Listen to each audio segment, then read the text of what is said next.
Good morning. My name is Richard Gormley, and I'm a Vice Chairman and President of the Capital Markets at H.C. Wainwright.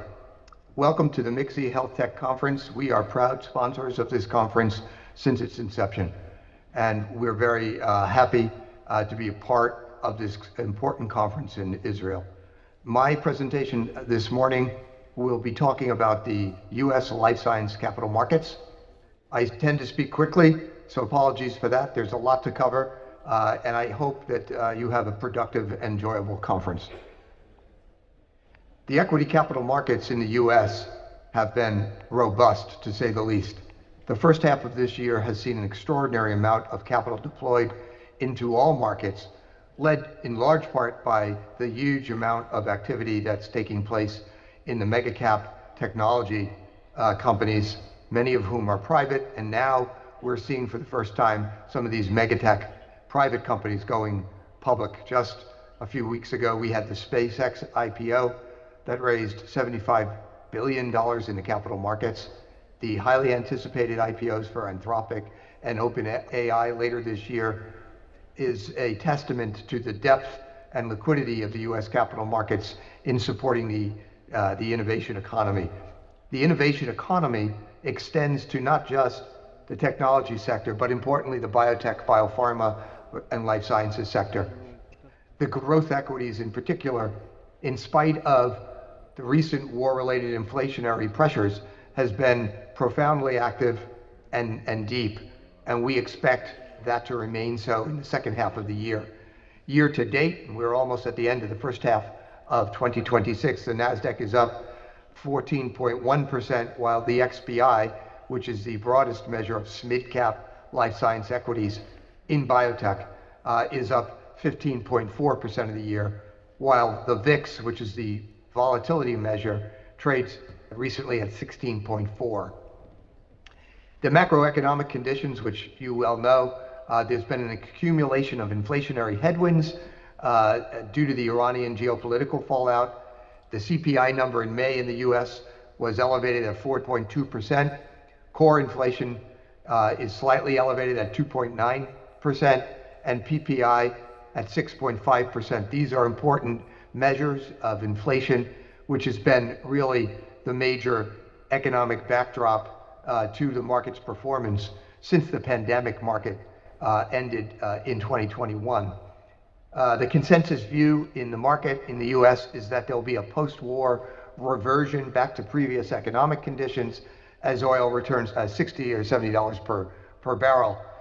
Given the positive post-MOU environment, that corroborates the view that there would be a rather rapid reversion to pre-war market conditions, and that we would see inflation start to trend down again as it was before the war. Against that backdrop, we've seen an extraordinary corporate earnings momentum in the US. Q1 earnings were nearly 25% EPS growth and like revenue growth. There's been positive GDP growth in the US economy. And of course, the AI-related CapEx and investment acceleration. A resilient consumer is the backbone of the US economy in spite of the higher rate sensitivities. And in the meantime, the Fed leadership transition, which has been hugely anticipated in the markets by investors, is now complete, and all eyes remain on the new policy direction and the future environment for 2026. That is the backdrop of the macroeconomic. In the meantime, the life sciences sector has really decoupled from the overall market. The war, which did impact other sectors, really didn't slow down the extraordinary amount of life science M&A activity in 2026 to date, nor did it slow down the robust equity markets within life sciences. Sector M&A and licensing activity is robust, with the significant improvement in investor sentiment. Year to date, there's been $108 billion of M&A consideration announced. In the second half of last year, we had approximately $18 billion announced. These are extraordinary amounts of activity, and that M&A activity is expected to continue in the remainder of 2026 and beyond, largely driven by the fact that pharmaceutical companies have major revenue shortfalls that will occur as patent expirations continue to take place and culminate at the end of this decade, which is less than 4 years away. That is what is driving this M&A activity to replace that revenue. Equity and equity-linked deal issuance and strong aftermarket performance has been a hallmark of this year, and we're starting to even see the beginnings of the IPO market showing life again. In the second half of last year, we saw $28 billion of volume raised by life sciences companies. Year to date, we're at about $33 billion. All of last year was $35 billion. So as we approach the end of the second quarter and the first half of the year, we've already matched what we did for the full year of 2025, and we're expecting to see that continue. Therefore, there is constructive investor sentiment and risk taking in the biotech investment landscape, and we're even seeing generalist allocations and investors starting to dip their toe into biotech equities, as evidenced by the recent inflows.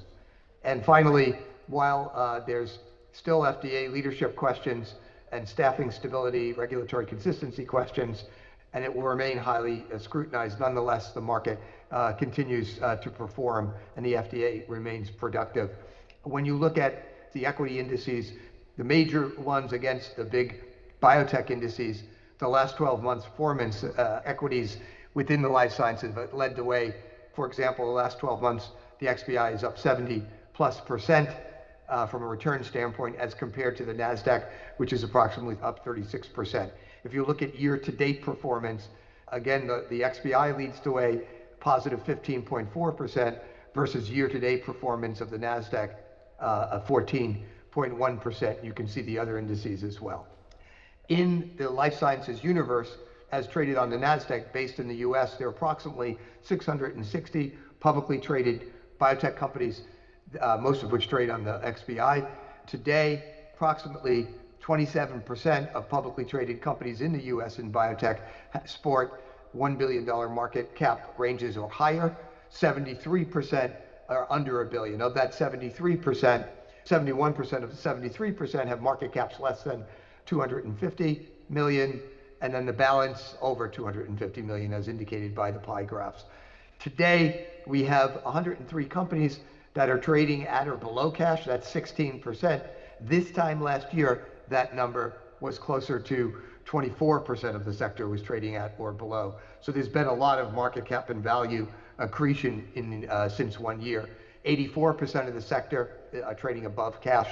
And you can see that we still have about 50% of the sector is trading below 250 million market cap or have months of cash under 24 months remaining. That's why we expect to see continued major equity issuance in the balance of this year and into next year. This is just some more details of that broken out, and I might add, for anyone who is interested in receiving these slides, the MIXiii Health Tech Conference professionals can make these slides available to whoever's wishing to have them. If you look at the comparisons between last year and this year in terms of life sciences companies, last year activity versus this year activity, this is looking at the same equivalent periods. This year we've had 151 deals, when last year at this time we've had 61 deals, a dramatic difference. The 2026 is tracking over 150% ahead of where we were last year. And then of course, if you look at the amounts raised, we've raised 33 billion so far this year. Last year equivalent was about 8.7 billion. That's a 280% increase. Now, a lot of the volume took place last year in the second half of the last year. So we'll see these numbers adjust as time goes on. We've broken that out by all the different types of ways companies raise equity, whether it's through the publicly marketed follow-on market, which has exploded in growth, CMPOs, confidentially marketed public offerings, which are wall-cross transactions, IPOs, which are starting to come back to life. We're close to 5 billion in volume. We'll go through that in a moment. Convertible debt has exploded this year in terms of last year comparisons, and pipes and registered direct transactions, private placements for public companies, outpaces last year's activity levels as well.